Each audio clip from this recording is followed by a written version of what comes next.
പറയുമ്പോ ചിലപ്പോ നിങ്ങൾക്ക് വിശ്വസിക്കാൻ പറ്റിയെന്ന് വരില്ല. മാത്രല്ല എനിക്ക് വട്ടാണെന്ന് തോന്നുകയും ചെയ്യും. ഇല്ല, പ്രേതത്തിന്റെ കാര്യം സാറ് ഇപ്പം പറഞ്ഞു. പ്രേതം ഉണ്ടെന്നുള്ളത് എന്റെ കണ്ണിൽ കൂടെ കണ്ടിട്ടുണ്ട്. നോണ, കല്ല് വെച്ച നോണ. ഞാൻ കുളിക്കാൻ പോയതാ ഒരു വെളുപ്പാൻ കാലത്ത്. ഞാൻ മിക്കവാറും 3 മണിയാകുമ്പോൾ ഉണരുന്നതാണ്. നേരത്തെ എനിക്ക് ജപം തുടങ്ങാൻ സമയമായി. ഗായത്രി ജപിക്കുന്ന സ്വഭാവമുണ്ട്. ആ ഗായത്രി ജപിച്ചോണ്ടിരുന്ന അവസരത്തിൽ പുറകെ ഒരു കാൽപെരുമാറ്റം കേട്ടു. ഇടത്തോട്ട് തിരിഞ്ഞ് നോക്കിയപ്പോ ഒരു സാധനം എടുത്ത് വെള്ളത്തോട്ട് എടുത്തൊരു ചാട്ടം കണ്ടു. ആ എന്റെ മേല് വീഴും.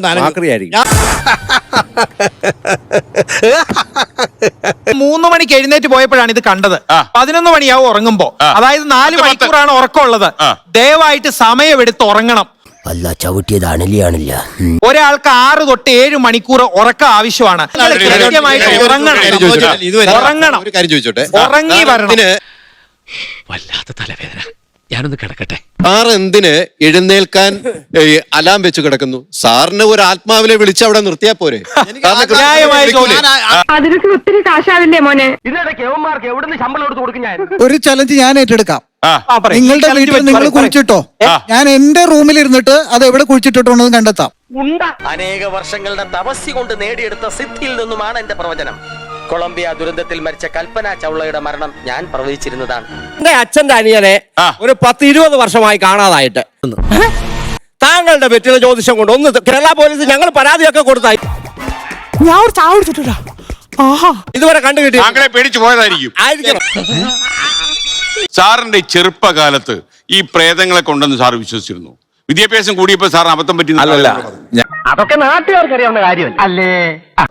ആ വിളക്ക് രാവിലെ കത്തിച്ചു കഴിയുമ്പോൾ ഒരു മുറുക്കം പാമ്പ് വരും. മുറുക്കം പാമ്പ് വന്ന് ഈ വിളക്കിന് ചുറ്റും ഇങ്ങനെ തല ഇങ്ങനെ കറക്കിട്ടങ്ങ് പോകും. ഈ തോല എന്തോന്നാ പറയുന്നത്? ഇതാ ഞാൻ പറഞ്ഞത്. ഞാൻ പറഞ്ഞ ആരും വിശ്വസിക്കൂല. പള്ളിപ്പെരുന്നാൾ നടന്നിട്ട് ഒരുപാട് ആളുണ്ട്. ഇയാളെ 8 ഏറ് കൊടുത്ത് ഇയാളെ 14 അടി മേളിൽ പോയി. കഞ്ചാവ് നീ ഓടിപ്പോയി 2 ചക്ക് നെല്ലിക്ക വാങ്ങിക്കൊണ്ടുവാ. തളം വെച്ച അല്പം ആശ്വാസം കിട്ടും. ചോദിച്ചു, ഈ ആത്മാവിനെ കാണിച്ചു തരാമെന്ന് ചോദിച്ചു. അദ്ദേഹം പറഞ്ഞു, അങ്ങേക്ക് ശക്തിയുണ്ടോ, കാണാനുള്ള മനക്കട്ടിയുണ്ടോ? ഞാൻ പറഞ്ഞു, SP അല്ലേ? ഞാൻ പറഞ്ഞു ഉണ്ടെന്നൊക്കെ പറഞ്ഞു. ഇതിനാണ് ഭ്രാന്തെന്ന് പറയുന്നത്. എന്നിട്ട് 2 പേരെ ഇങ്ങനെ തോർത്ത് പിടിച്ചോണ്ട് നിർത്തി. എന്നിട്ട് ഞാൻ പറഞ്ഞു, അതേ പറഞ്ഞ ഞാൻ മന്ത്രം ചൊല്ലും, അപ്പൊ ആത്മാവ് വരും, കണ്ടോണം, മന്ത്രം നിർത്തുമ്പോൾ അത് അപ്രത്യക്ഷം ആയിക്കോളും എന്നൊക്കെ പറഞ്ഞു. இப்போ நான் என்னவெல்லாம் செய்யறனோ அதெல்லாம் கம்ப்யூட்டர்ல இருக்கிற வைஷ்ணவியும் செய்வா. இத ப்ரொஜெக்டர் மூலமா நிஜ வைஷ்ணவியா ஸ்டேஜ்ல கொண்டு வந்துடுவேன். ലില്ലിപ്പുട്ടിലെ മനുഷ്യന്റെ കൂട്ടം 6 ഇഞ്ച് നീളത്തിൽ സ്വർണ്ണ നിറമുള്ള കൈയും കാലും ഉള്ള ഒരു അവിടെ വന്നു. അപ്പൊ തോർത്തങ്ങോട്ട് വിട്ടപ്പം ഭിത്തിയുടെ എന്റെ മുമ്പിൽ ഈ ആത്മാവ് മാത്രമേ ഉള്ളൂ. ഒരു തളയെ മേക്കപ്പ് പിടിച്ചുകൊണ്ട് വന്ന് പറ്റിക്കാൻ നോക്കുന്നോ? ഞാൻ തിരിച്ച് വീട്ടിൽ വന്നു. ഭയങ്കര പനി പിടിച്ചെനിക്ക്. ഇവൻ നന്നായി പേടിച്ചിട്ടുണ്ട് ഭായ്. ഞാൻ പറഞ്ഞല്ലോ, ഒരുപാട് പേടിച്ചു കഴിഞ്ഞാൽ എനിക്ക് ഇങ്ങനെ വരും. ഞാൻ ഡോക്ടറോട് ചോദിക്കുകയാണ്, ഇത് നമ്മുടെ മണിച്ചിത്രത്താഴിലെ നാഗവല്ലിക്ക് പറ്റിയ പോലെയുള്ള എന്തോ ഒരു പ്രശ്നം ഇദ്ദേഹത്തിന് ബാധിച്ചില്ലാവാം എന്നാണ് ഞാൻ വിചാരിക്കുന്നത്. അല്ല, നഗലൻകുട്ടി ആ പറഞ്ഞത് പരിചിതം അങ്ങോട്ട് ഉപേക്ഷിക്കണ്ട. ശ്രീദേവിക്ക് ഇപ്പൊ എന്തോ കുഴപ്പമുണ്ട്. ആദ്യത്തെ സംഭവം എനിക്ക് 79 ഇൻഡാക്രൈനൽ ഹൈപ്പർ ടെൻഷൻ വന്നു. തലവേദന വന്ന് മെഡിക്കൽ കോളേജിൽ പോയി. അപ്പൊ അവര് പറഞ്ഞു ബ്രെയിൻ ചെക്ക് ചെയ്യണമെന്നൊക്കെ പറഞ്ഞു. എങ്ങനെ ഇരിക്കണം? 11 മണിയായപ്പോ എന്റെ ബെഡിനടുത്ത് 1755 to 1835 ജീവിച്ചിരുന്ന മനുഷ്യനാണ്. കുപ്പായിട്ട് അദ്ദേഹം എന്റെ ബെഡിനടുത്ത് വന്നു. 16 രോഗികൾ കിടപ്പുണ്ട്, അവരാരും കാണുന്നില്ല. കേൾക്കാൻ നല്ല രസമുണ്ട്. അപ്പൊ ഈ ഡോക്ടർ പറയുന്ന പോലെ എന്റെ വീട് ഇങ്ങനെ 800 കൊല്ലം പഴക്കമുള്ള നമ്പൂരി ഇല്ലമാണ്. ഞാൻ ആ കണ്ടീഷനിൽ വളർന്നു വന്നത് കൊണ്ട് എനിക്കുണ്ടാകുന്ന ഒരു എക്സ്പീരിയൻസ് ഉണ്ട്. സജഷൻസ് ഒടുവിൽ കുറ്റസമ്മതം നടത്തി അല്ലേ? It can be there. I cannot deny. അപ്പൊ ഞാൻ പൊട്ടനാ? ഇത്രയും ഞാൻ ചെയ്തുകൊണ്ടിരിക്കുന്നു, ഞാൻ പൊട്ടനാ? അത് മാത്രമല്ല, കൊട്ടാരത്തിൽ ശങ്കുണ്ണിയുടെ ഐതിഹ്യമാലയുണ്ട്. അതാണ് സാമൂതിരി രാജാവിന്റെ കാര്യം അദ്ദേഹം പറഞ്ഞത്. ഈ സജഷൻസിൽ നിന്ന് നമ്മുടെ ഏതൊരാളുടെയും മസ്തിഷ്കം സൃഷ്ടിക്കുന്നത് പോലെ അദ്ദേഹത്തിന്റെ മസ്തിഷ്കം സൃഷ്ടിച്ച ചില അനുഭവങ്ങളാണ് അദ്ദേഹം സത്യസന്ധമായിട്ട് പറഞ്ഞതെല്ലാം സത്യമാണ് സാർ, സത്യമാണ് സാർ. ആദ്യമായിട്ട് ഒരു കാര്യം പറയാം, കാരണം മിണ്ടാതിരിക്കുക, ഞാൻ പറഞ്ഞതിന് ശേഷമേ പറയാവൂ. ഇല്ല, മിണ്ടത്തില്ല. ഇയാളെ ആദ്യമായിട്ട് കൊണ്ടുപോയി ചികിത്സിക്കണം. ഈ ഇരിക്കുന്ന ഡോക്ടർ. കാണാന്ന് പറഞ്ഞു കഴിഞ്ഞാൽ ഞാനൊരു ചോദ്യം ചോദിച്ചോ, നിങ്ങൾക്ക് ഭ്രാന്തുണ്ടോ? അങ്ങനെയല്ല ചോദിക്കേണ്ടത്. അങ്ങനെയല്ല ചോദിച്ചില്ല.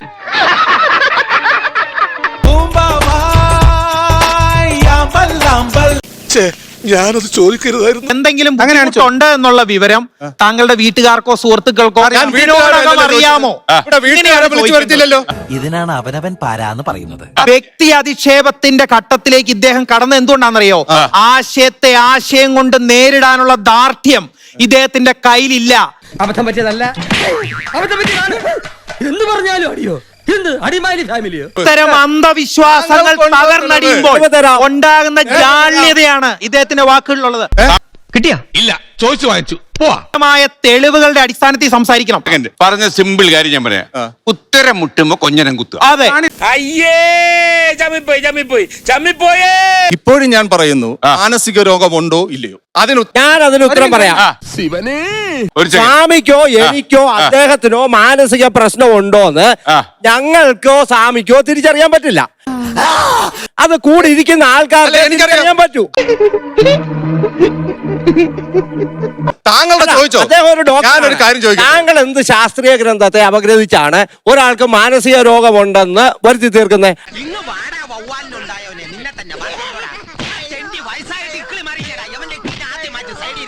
ഈ ഡോക്ടർ ഉൾപ്പെടെ പറഞ്ഞിട്ടുള്ള ഏതെങ്കിലും കാര്യങ്ങൾ സാറിന്റെ മനസ്സിൽ തട്ടിയോ? ഡോക്ടർ പറഞ്ഞ ഒരുപാട് കാര്യങ്ങൾ വളരെ ശാസ്ത്രീയമാണ്. ആ ശാസ്ത്രീയമായിട്ട് ആ ഫിനോമിനെ വ്യാഖ്യാനിക്കുമ്പോൾ മനസ്സിലാക്കണം. ഡോക്ടർ പറയുന്നത് മനസ്സിലാക്കണം. ഏത് ശരി? നീ ഏതെങ്കിലും ഒന്ന് പറ. അല്ല, ഗോവിന്ദൻകുട്ടി പറയുന്നതാ ശരി, പക്ഷെ മഹാദേവൻ പറയുന്നതാ ശരി. ലിയാക്കത്ത് ചില സംഗതികൾ പൊളിച്ചു പറഞ്ഞില്ലേ? ലിയാക്കത്ത് പറഞ്ഞ ആ വ്യൂ പോയിന്റ് നമ്മൾ സ്വീകരിക്കണം. വേറെ ഒരു വഴിയില്ല ഗായ്സ്, പെട്ടിരിക്കുകയാണ് നമ്മൾ ശരിക്കും. ഡോക്ടർ പറയുന്ന പോലെ ഈ സൈക്കോളജി വെച്ചിട്ട് മോൾ എന്നോട് സംസാരിക്കുമ്പോ ഞാൻ കണ്ട ഒരു വ്യൂ പോയിന്റ് അല്ല ഈ സൈക്കോളജിസ്റ്റ് പറയുന്ന മകൾ പറയുന്നത്. ഇനി ഞാൻ അപ്പുറത്ത് നിന്നില്ലേ രക്ഷയില്ല മുതലാളി, എന്നോട് ക്ഷമിക്കണം. നീ നാട്ടുകാരെ പൊട്ടം കളിപ്പിക്കലടാ നായിന്റെ പട്ടി മോനെ. ഒന്നും കിട്ടിയില്ല. അപ്പൊ ഞങ്ങൾ ഈ ആത്മാവിനെ വിളിച്ചു വരുത്തി. ആത്മാവ് പറഞ്ഞു ഞങ്ങൾ കള്ളടിച്ചിരിക്കാൻ എനിക്ക് ഒരു ഓർമ്മയില്ലെന്ന് ആത്മാവ് പറഞ്ഞു. അപ്പൊ കേസ് തെളിയിക്കാൻ പറ്റുന്നില്ല. അപ്പൊ ഈ പയ്യന്നൂരിലെ കേസിൽ തന്നെ എന്റെ അപ്പനെ കൊല്ലാൻ സാധ്യതയില്ല, അവനാണ് എന്നൊരു സംശയം കുട്ടിയുടെ മനസ്സിലുണ്ടെങ്കിൽ ഈ ആത്മാവ് ആഹ്വാനിച്ച സമയത്ത് കുട്ടിയുടെ വായിൽ നിന്ന് വരുന്ന പേര് ഈ അച്ഛന്റെ ശത്രുവിന്റെ പേരായിരിക്കും.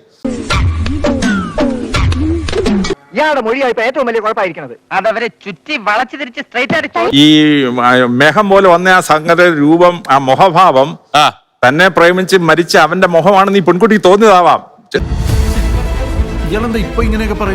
ശരിക്കും പ്രേതം തന്നെ ആവണോ നിർബന്ധമൊന്നുമില്ല. പക്ഷെ മനുഷ്യരെ നാട്ടിക്കാനായിട്ട് ജനിച്ചിരിക്കാണോ താൻ? പ്രേതമുണ്ടോ ഇല്ലയോ എന്നുള്ള വിഷയത്തിലാണ് ചർച്ച നടന്നത്. പ്രേതാനുഭവങ്ങൾ എന്ന് പറഞ്ഞാൽ അടിസ്ഥാനപരമായി നമ്മുടെ മസ്തിഷ്ക പ്രതിഭാസങ്ങളാണ്. എല്ലാവർക്കും സന്തോഷമായല്ലോ? എനിക്ക് സന്തോഷമായി. എല്ലാവർക്കും പിരിഞ്ഞു പോവാം.